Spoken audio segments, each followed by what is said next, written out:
Alright, so let's go ahead and save this. I'm going to go up to the top here, do File, Save As. And for me, I'm just going to go ahead and go to my Documents folder and then just create a new folder called Character Template. And then copy this, paste this in there, and hit save. Alright, looks good.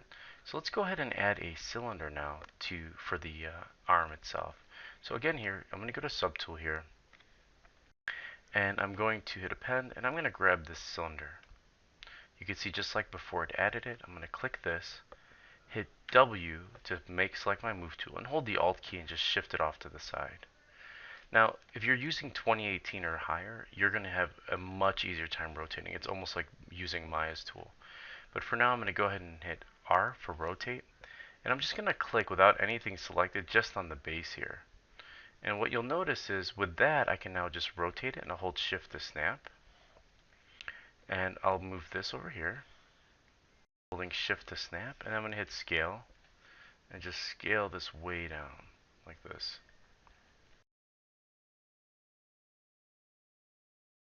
I'm going to hit W, hold Alt, move this into place, go to my side view, holding Alt again, and I'm just going to position this here where the arm would go.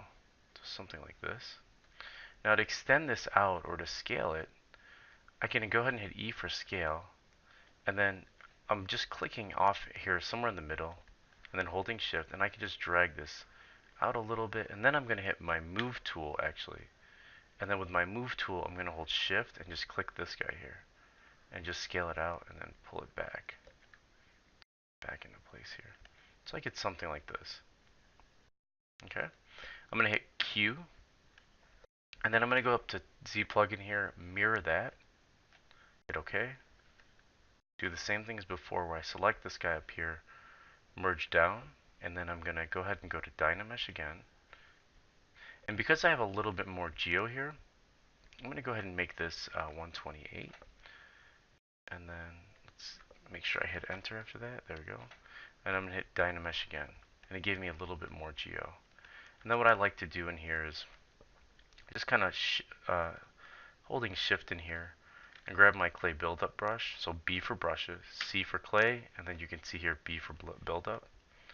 And just kind of rework those areas a little bit. Again, we're looking at kind of creating a little noodly area. I'm holding Shift here to smooth this out. What's nice is we are playing with essentially clay, so you can kind of add a little bit more if you want. Kind of sculpt that out a little bit more. Get a nice little shoulder there. I'm going to smooth this out here. And then what I'm going to do is I want to extend this even further. So what I want to do is I'm going to mask this area and then pull it out. And I'm going to create a forearm and a wrist out of this area. So I'm holding Control and I drag out. I'm not releasing my pen here or my mouse. Dragging out this area here. Now I want to reverse this because what happens is when I hit B for brush, let's go ahead and grab our move topological brush again. I can only move areas that are not masked. Do you see that? So I'm going to invert this mask by holding the control key and clicking. And I'm going to increase the size of my brush, and I'm just going to pull this out a little bit more here. Something like this. Again, I'm rotating back and forth, holding Shift to smooth that out. And if you want to smooth out the level of the fall off of your mask, if you hold Control and you click, it'll do that. So I'm just going to smooth this out a little bit, kind of creating a pinch at the end. And then I'm going to hold Control and swipe out here to get rid of that mask. And then with having my move topological still selected, I'm just going to go on the top here and pull a little bit of the forearm up. And then I'm going to push it in. So one way of doing it is if you hold Alt, let's bring our size down a little bit. If you hold Alt, you can go in the direction. So I'm just kind of holding Alt here and bringing that in. So something like this. Kind of looks pretty good. I might not make him so bottom heavy, so let's kind of move that in just a little bit.